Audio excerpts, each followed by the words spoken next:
Hello everyone, welcome back to the channel. So I did finally, after I think close to 2 weeks, got my MHS Genesis stuff back. I just have to go to a family doctor that I saw, I think in 2017 or something like that, and get a little bit of medical documentation for why I took specific anxiety medicine, which was because my first wife passed away, wasn't getting any sleep, and it's not something. I mean, it's not something that I would consider serious. And my recruiter is still pretty excited about this whole process, so I'm thinking that he has a positive outlook on all the stuff so far and isn't really worried about anything.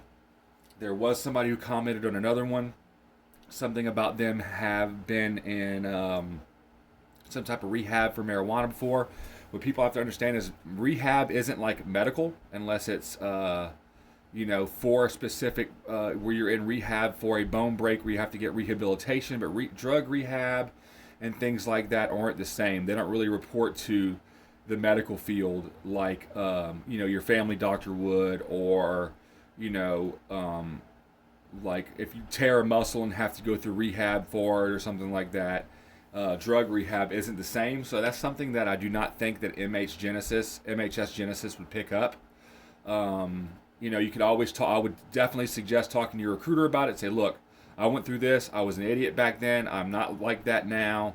I don't like. Ask him if he believes that it would show up on your MHS. He would probably say that he doesn't know, but most likely probably not. And just go ahead and go through with your program. Like I said, it does kind of suck. If I wouldn't have said anything, like I had high blood pressure because of the stress I was going through with the anxiety from losing my wife and things like that. So, none of that stuff showed up on there. They're only asking me for the information on high blood pressure readings because I brought it up. I put that on my deal. That way I wouldn't be dishonest and get in trouble for it, which you won't get in trouble. They say that you're going to go to jail. That's not true. You're not going to go to jail. You're just the very worst that would happen if you do get kicked out of the military for falsifying something on your application. You'll just get kicked out, which isn't good. People want to serve their country, but it's best to really honestly at least be honest with your recruiter. That way he can word things with MEPS in the proper way to make everything work out in your favor. That's what I'm dealing with right now. I know, I'm sorry that y'all can't see me. Look, here's my hand. So anyway, I just got back 2 days ago. So this Friday I'm going to be going and getting that stuff. So anyways, I'm going to keep y'all updated on that. I will also comment back to that guy because a lot of people make mistakes, and the majority of people in the military have made some type of mistake that would otherwise get them disqualified if they would have gotten caught and gotten in trouble, but they didn't get in trouble. So I think that just like the Navy and other branches of the military are being more laxed on all the tattoos, I got tons of it, and in my whole neck, like the front of my neck is tattooed. It's just the outlines, you can't tell from very far away, but if you're close, you can see it. They're thinking that there's a good chance that I can get in like this. If not, I'll have to get it removed, which I'm willing to do. I just don't want to have to do. But since the military is getting so lax in the tattoos and even some of the other background stuff, because they're realizing that people have a past, it doesn't stop you from being a great candidate to serve in the military and being a patriot. I think that's where this is going, but I think the MHS Genesis program is one of those things that were set in place by certain people who want to have our country's military downsized.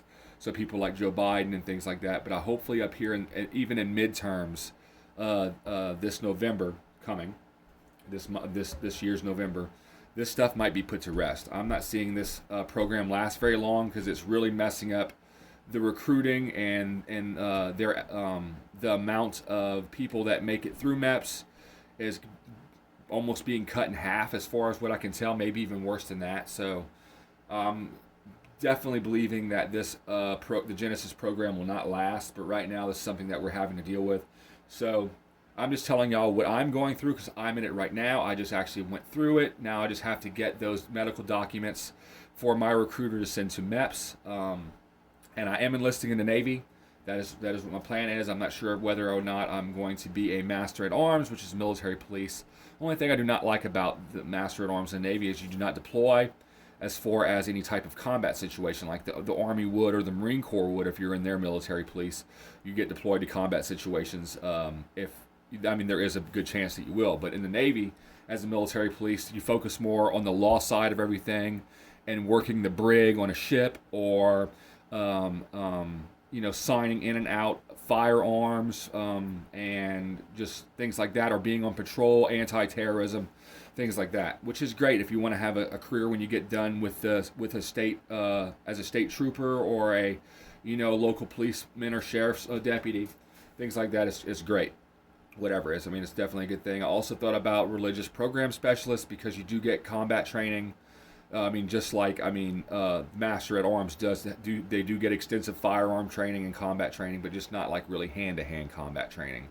You get like baton trained and all that stuff, and pepper spray and cool stuff like that. But religious program specialists, they kind of get your first 9 weeks, as far as I know, is A school. I think that A school is at Meridian Naval Base in Mississippi. I'm pretty sure that's what it said. And you're there for 9 weeks, and that's you have to type 30 words a minute. You got to learn about a bunch of different religions, because you're basically a chaplain's bodyguard, and you also do some counseling. You talk to a lot of sailors about issues they're having, and I've never had an issue with that. I've always liked talking to people, so that'd be right up my alley. And having the chance of being combat deployed to be able to protect a chaplain is also a really cool plus also. And then last but not least, I've been thinking about it a lot, which is a Navy Greenside Corpsman, or more commonly known as a Devil Doc or a Combat Corpsman, which serves with the United States Marine Corps. The Navy Blue Side Corpsman generally works in a field hospital, or on a Navy hospital ship, or on a base somewhere as a corpsman, not combat related. The Greenside Corpsman, on the opposite, is they serve with the Marine Corps, and they're known as combat medics, or combat corpsmen. Army, combat medics; Marine Corps, Navy, combat corpsmen. So anyways, like I said, I just want to let y'all know where I'm at with this whole process. Yes, this MHS Genesis process sucks. Oh my God. I do not want to be going through it, but luckily that's done. Now I just have to hopefully just hope and pray to God that MEPS has will approve my medications that I was on in the past.